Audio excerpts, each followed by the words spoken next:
नमस्कार. मी ऋषिकेश अरुण हेंद्रे, महाऋषिटेरियन टेल्स या माझ्या यूट्यूब चॅनलवर आपल्या सगळ्यांचे पुन्हा एकदा स्वागत.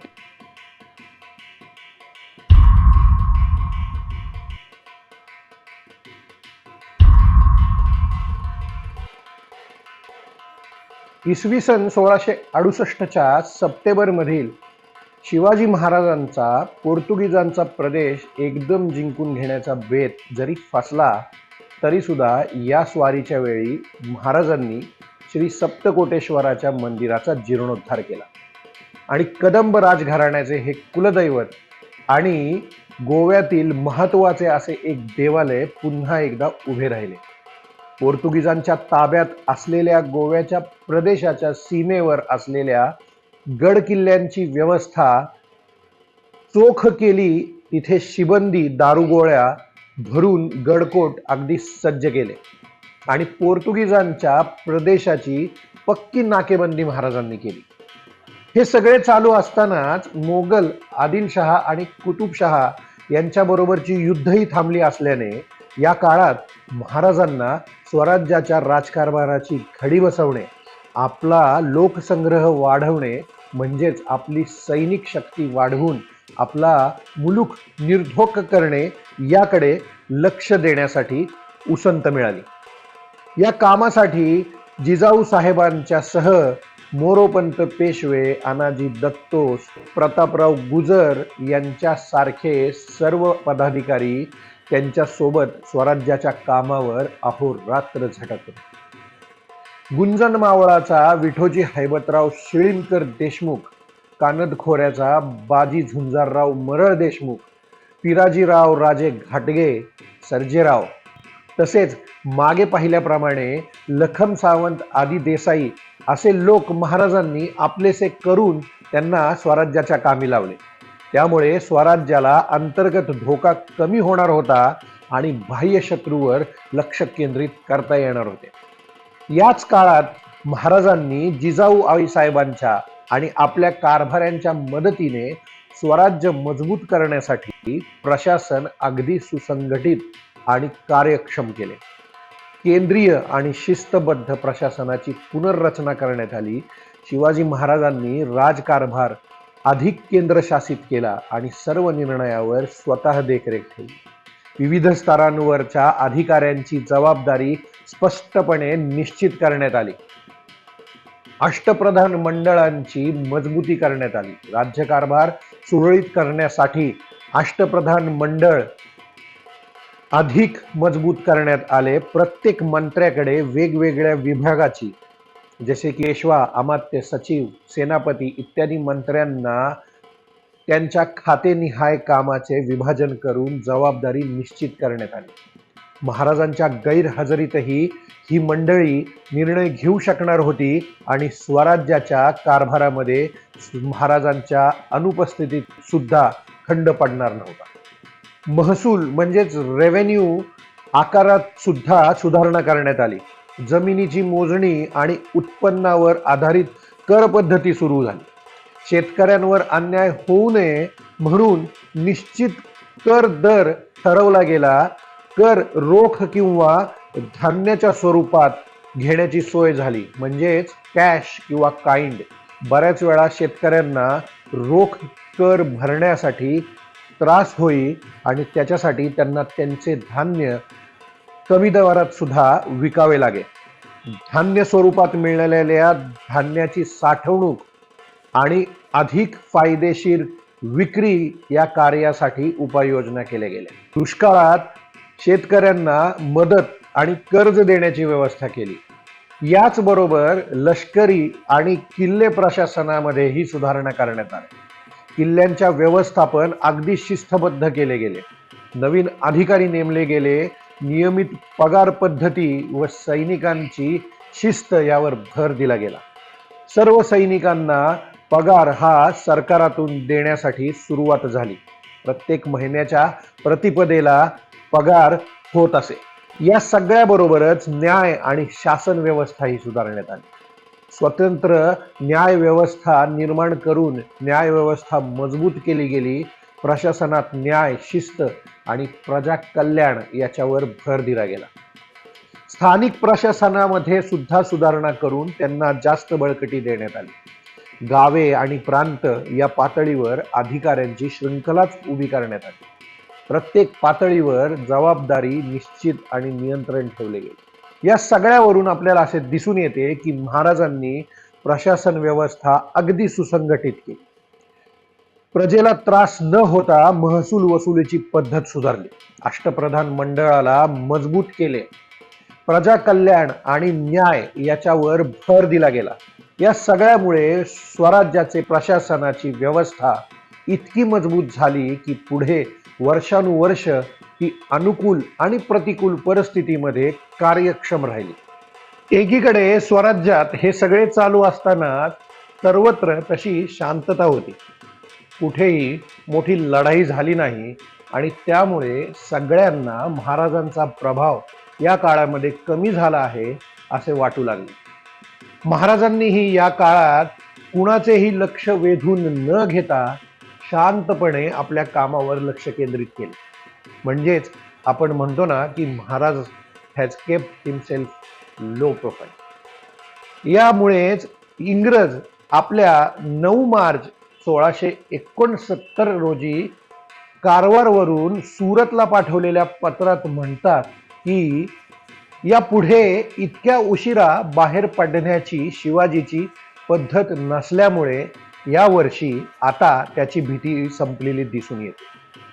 पाऊस संपून तो येणार त्याच्या आधी आमची गलबते भरून निघतील यात शंका नाही. शिवाजीचे महत्व प्रत्येक दिवशी कमी होत आहे असे आम्ही ऐकतो आणि तसेच तुमचेही मत आहे असे वाचून बरे वाटले. शिवाजी राजगडाला असून तो स्वतः आणि देशात सर्वत्र शांत आहे. म्हणजेच पावसाळा सुरू झाल्यामुळे शिवाजी महाराजांची माणसे आता हल्ला करणार नाहीत आणि पावसाळा संपेपर्यंत इंग्रजांची गलबते माल भरून निघून जातील. त्यामुळे त्यांना एका सुरक्षतेची भावना वाटत होती. तसेच ते शिवाजी महाराजांचे महत्त्व कमी झाल्याचेही म्हणत होते. महाराज राजगडावर असून सगळीकडे शांतता आहे असे ते नमूद करतात, जे की खरे आहे, कारण त्यावेळी सगळीकडे खरंच शांतता नांदत होती. त्यांना काय माहीत की ही वादळापूर्वीची शांतता आहे. वाघ 2 पावले मागे गेला म्हणजे तो मोठी उडी मारायच्या पावित्र्यात आहे असेच समजावे. हे सगळे चालू असताना महाराजांचे लक्ष संपूर्ण पश्चिम किनारपट्टी निर्धोक करण्याकडे सुद्धा होते. समुद्र म्हणजे जगाकडे उघडणारे एक दार आहे हे महाराजांना चांगलेच माहीत होते. बंदरावरून होणारा व्यापार आपल्या आधिपत्याखाली असला की त्यातून मोठा महसूल मिळणार होता. समुद्रात प्रबळ आरमार असल्याचा फायदा अत्यंत अधिक होता. त्यामुळे स्वतःचा व्यापार निर्धोक करता येणार होताच आणि त्याचबरोबर बाकीच्या व्यापाऱ्यांना सुद्धा संरक्षण देऊन आपल्या बंदरांवर व्यापार वाढवून पुन्हा त्यामुळे महसुलामध्ये वाढच होणार होती. यावेळी शेतीतून मिळणाऱ्या महसुला व्यतिरिक्त व्यापारातून मिळणारा महसूल हा एकच पर्याय होता. आपल्याला हे सुद्धा लक्षात येईल की अफजल खानाच्या वधानंतर महाराजांचे वर्चस्व कोकणात सुद्धा वाढले आणि आदिलशहाच्या ताब्यात असलेल्या घाटवाटा महाराजांच्या ताब्यात आल्या. त्यामुळे आदिलशहाची मिळकत कमी होऊन ते राज्य क्षीण होऊ लागले. किनारपट्टीवर आणि समुद्रात खरा धोका आता होता तो म्हणजे पोर्तुगीज, इंग्रज आणि जंजिरेकर सिद्ध्यांचा. त्यात सुद्धा पोर्तुगीज आणि सिद्धी हे स्वराज्याच्या सीमेलगतच होते आणि अतिशय चिवट होते. त्यामुळे या शांततेच्या काळाचा फायदा घेऊन महाराजांनी या काळात या दोन्ही शत्रूंवर मोहिमा काढल्या दिसतात. पोर्तुगीजांच्या विरुद्धच्या मोहिमांची माहिती आपण मागच्या काही भागांमध्ये घेतली आहे. पोर्तुगीज तह करून मैत्री करत परंतु पुन्हा संधी मिळताच महाराजांच्या स्वराज्याच्या विरुद्ध कारवाया करायला पुढे मागे पाहत नसे. समुद्रात अजूनही त्यांची मोठी ताकद मराठा आरमारापेक्षा कितीतरी जास्त होती आणि त्यामुळेच त्यांना शह देण्याच्या हेतूने महाराजांना एक नवीन मित्र मिळाला, तो म्हणजे मस्कतचा इमाम. होय, मस्कतचा इमाम. समुद्र म्हणजे आपली खाजगी मालमत्ता आहे अशा तोऱ्यात हे पोर्तुगीज वागत. त्यामुळे अरब व्यापाऱ्यांना सुद्धा त्रास होई. त्यामुळे पोर्तुगीजांचे कारताज म्हणजेच परवाने त्यांनाही घ्यावे लागत. त्यामुळे अरब पोर्तुगीजांना शत्रू मानत असत. महाराजांनाही पोर्तुगीजांची ही मनमानी मान्य नव्हती.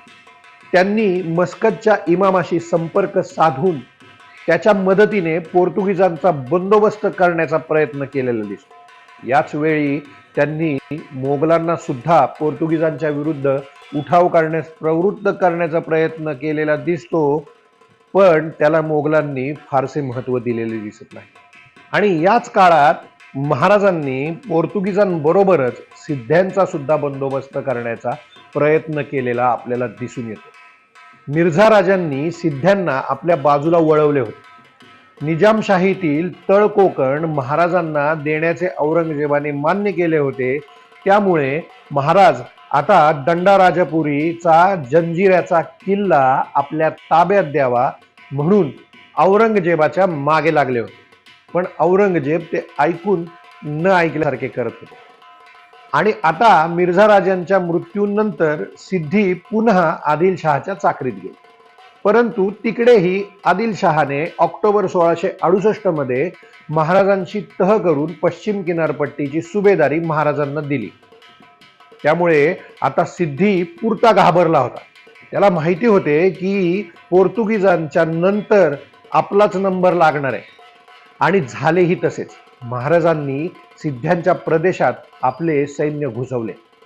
9 जून 1669च्या मुंबईतून सुरतेला पाठवलेल्या पत्रात इंग्रज म्हणतात की शिवाजी राजा आपल्या देशात शिरला आहे. त्याने पुष्कळ त्रास दिल्यामुळे तेथील लोक आश्रयाकरिता मुंबईकडे पळून गेले, तर त्यास मुंबईत प्रवेश मिळावा असे दंडाराजापूरच्या सिद्धीचे पत्र आले आहे. त्यास शक्य ती व्यवस्था करण्याचे वचन मी दिले आहे. यावरून आपल्याला असे लक्षात येते की सिद्धी आश्रयासाठी इंग्रजांकडे मदत मागत होता, कारण महाराजांनी त्याची नाकेबंदी सुरू केली होती. याच पत्राच्या उत्तरात सुरतकर इंग्रज मुंबईकरांना कळवतात की आपल्या स्वतःच्या रक्षणाकरता करण्यासारखे पुष्कळ असताना दुसऱ्याच्या भांडणात पडून कोणत्याही त्रयस्थाला, विशेषतः ज्यांनी उघडपणे आपल्याला त्रास दिलाय, आपली गलबते लुटली आहेत आणि त्याबद्दल तीळमात्रही भरपाई केली नाही, अशांना आपण आश्रय देवा अशी मुंबईच्या शिबंदीची परिस्थिती नाही. तेव्हा शिवाजीशी वैर करण्याची आपली आजची तयारी नाही हे समजून त्याला खिजवण्याला कारण होईल असे काहीही करू नये. मुंबई आणि दांडा या दोन्ही ठाण्यांचा बंदोबस्त करण्या इतके सैन्य आणि दारुगोळा आपल्या जवळ असता तर सिद्धी आणि शिवाजी या उभयतांचा चांगलाच सूड घेण्याची ही संधी होती. परंतु हे बोलणे सोपे आहे, करणे तितकेच अवघड. या पत्रातून आपल्याला असे कळते की हा सिद्धी इंग्रजांनाही त्रास देत होता, त्यांचीही गलबते लुटत होता आणि आता जेव्हा तो विषम परिस्थितीमध्ये अडकला होता तेव्हा तो मुंबईला मदत मागत होता. इंग्रजांना स्वतःची परिस्थिती माहिती होती आणि त्याचमुळे त्यांनी आपल्या मुंबईकरांना कळवले की तुम्ही शांत राहा, यामध्ये पडू नका, माइंड युअर ओन बिझनेस. या दोन्ही पत्रांवरून असे दिसून येते की शिवाजी महाराजांनी सिद्धीच्या विरुद्ध मोहीम उघडल्यामुळे घाबरलेल्या सिद्ध्याने इंग्रजांकडे आपल्या लोकांना आश्रय मिळावा म्हणून विनंती केली होती. आणि याचा फायदा घेण्याचा मुंबईच्या इंग्रजांचा हेतू असतानाच सुरतकर इंग्रजांनी त्यांना ही परिस्थिती लक्षात आणून देऊन शिवाजी महाराजांच्या वाटेला न जाण्याचा हुकूम दिलेला दिसतो. आज आपण इथेच थांबूया. पुन्हा भेटूया पुढच्या भागामध्ये. तोपर्यंत जय महाराष्ट्र, जय शिवराय.